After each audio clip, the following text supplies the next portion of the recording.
नमस्कार, मी प्रदीप नणंदकर. आपण पाहत आहात इंद्रधनुष्य. शिवसेनेचे प्रवक्ते, विश्वप्रवक्ते संजय राऊत यांनी काल जो एक गोंधळ घालून टाकला ना, देशभर त्याची चर्चा. भाजपचे प्रदेशाध्यक्ष चंद्रशेखर बावनकुळे हे सहकुटुंब मकाऊला गेले होते आणि ते एका हॉटेलमध्ये उतरले होते. त्या ठिकाणी कॅसिनो होता.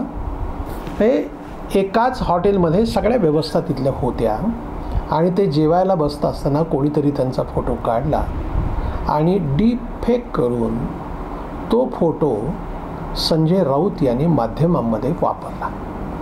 संजय राऊतांनी दावा काय केला आहे की ते तिकडे जुगार खेळत बसले होते.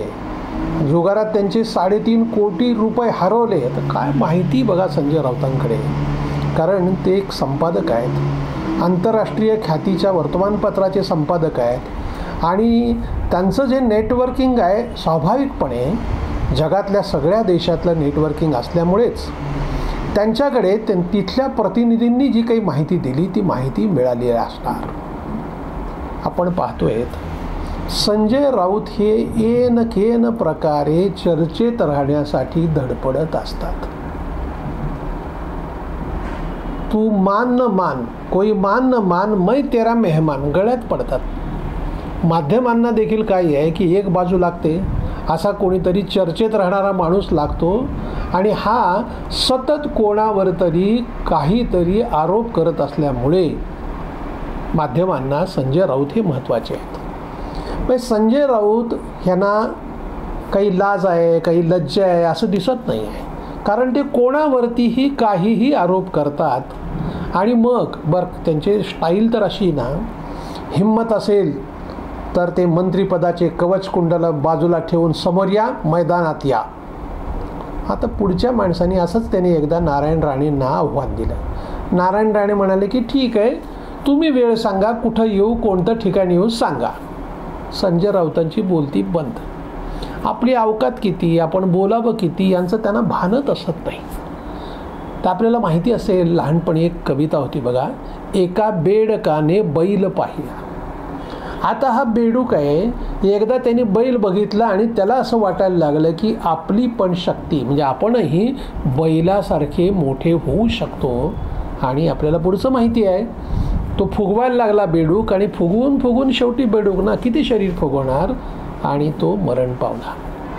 झालंय कसं, हे संजय राऊत स्वतः बेडूक आहेत पण उद्धव ठाकरेंना काठ्या घालून उठवण्याचं काम करतात आणि त्यांनाच ते म्हणत असतात की तुम्ही पंतप्रधानांचे दावेदार आहात, तुम्ही पंतप्रधान होऊ शकता.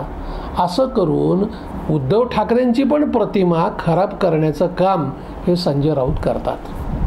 आता झालंय कसं की ते कधीही कोणावरती, एकतर काय आहे की त्यांना भाजपच्या विरोधामध्ये बोलायला, की आपण बघतोय गेल्या 2-2.5 वर्षामध्ये संजय राऊत सातत्याने चर्चेत असतात आणि मग संजय राऊतांना असं वाटतं की आपण दुसऱ्यांचा वापर करून घेतो, आपण काँग्रेसचा वापर करतो, आपण राष्ट्रवादीचा वापर करतो. पण त्यांना हे कळत नाही की राष्ट्रवादी काँग्रेस हे नेते एवढे मुरलेले आहेत राजकारणामध्ये, ते संजय राऊताचा बेमालूमपणे वापर करून घेतात आणि संजय राऊतांना हे कळतही नाही की आपण कोणासाठी काम करतोय.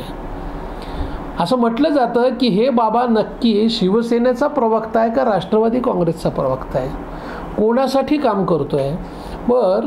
काय आहे की तोंडात आलं ते बोलायचं, त्याला ना आधार, म्हणजे सुतावरून स्वर्ग गाठणे अशी एक म्हण आहे मराठीत. ह्या संजय राऊतांना सूतही लागत नाही, ते थेट स्वर्ग गाठतात डायरेक्ट.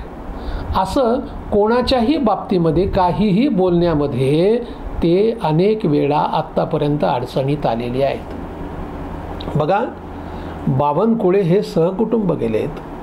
सहकुटुंब गेलेल्या व्यक्ती, त्याच्या माहिती असतं ना, एक पारिवारिक सगळेजण मिळून आहेत, नातू आहे, पत्नी आहे, मुलगा आहे, सून आहे, सगळेजण आहेत. असं असताना कुठला माणूस असं धाडस करेल जुगार खेळण्याचं. आणि कोणत्याही एखाद्या माणसाची प्रतिमा कमी करायची आहे यासाठी ते पुढे, हे साहेब एवढे मोठे की माझ्याकडे 27 व्हिडिओ आणि फोटो आहेत म्हणे. ते दाखवा आणि एकदा ह्यांना चॅलेंजेस करायला पाहिजे. तुम्ही दाखवा एकदा ते फोटो आणि मग ते खरे खोटेचा वाद जेव्हा सुरू होईल ना तेव्हा कळेल. निर्लज्जम सदा सुखी अशी पण एक मराठीत म्हण आहे की त्यांना काहीच वाटत नाही. कसं असतं, लाज असणाऱ्या माणसाला लाज गेल्याचं वाईट वाटत असतं. निर्लज्ज माणसाला काहीच नाही ना. म्हणजे आज आपण काही बोललो, उद्या माफी मागून मोकळे. मग ह्यांना काहीच वाटत नाही की आपण काल असं म्हणालो होतो, उद्या असं म्हणतो आहोत, काहीच नाही आहे. आणि त्यामुळेच राऊत असा प्रश्न पडतो की हा माणूस कधी शुद्धीवर असतो का. यांचं एकतर मुळात मेंदू सडका आहे. सतत विकृत मनस्थितीच जे देवेंद्र फडणवीस जे म्हणाले ते अगदी बरोबर आहे.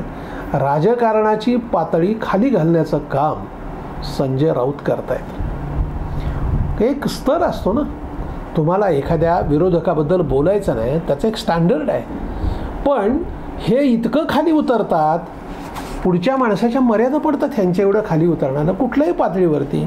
आपण बघतो खेडेगावामध्ये जर नळावरनं बायका भांडणं करताना पूर्वीच्या काळामध्ये, आता काय सार्वजनिक नळ फार नाही आहेत, घरोघरी नळ आलेत, पण तो जो एक गोंधळ असायचा आणि कुठल्याही स्तरावरती एकमेकाला शिवे दिल्या जायच्या, विषय काय आहे, आपण काय करतोय ह्याचं काहीही भान असायचं नाही. खरं म्हणजे त्याच्यापेक्षा देखील खालच्या दर्जाचं संजय राऊतांचं राजकारण आहे आणि असं राजकारण फार दिवस टिकत नाही. हे आगामी काळात कळणारच आहे. आता म्हणतात ना की दिवा विझण्याच्या अगोदर फार फडफड करतो, तसंच एकूण यांचं राजकीय अस्तित्व आता संपत चाललेलं आहे आणि त्याच्यामुळेच यांची ही बडबड सुरू आहे. आपण कोणाबद्दल कधी केव्हा अगोदर काय बोललं होतं, आत्ता काय बोललं होतं यांचं विधिनिषेध नाही, याचं भान नाही. आणि त्यामुळे संजय राऊतांचं म्हणणं फार कोणी गंभीरपणे घेईल असं सध्याचं तरी चित्र नाही. धन्यवाद. आपल्याला हा जर व्हिडिओ आवडला असेल तर तो लाईक करा, फॉरवर्ड करा व सबस्क्राईब करा.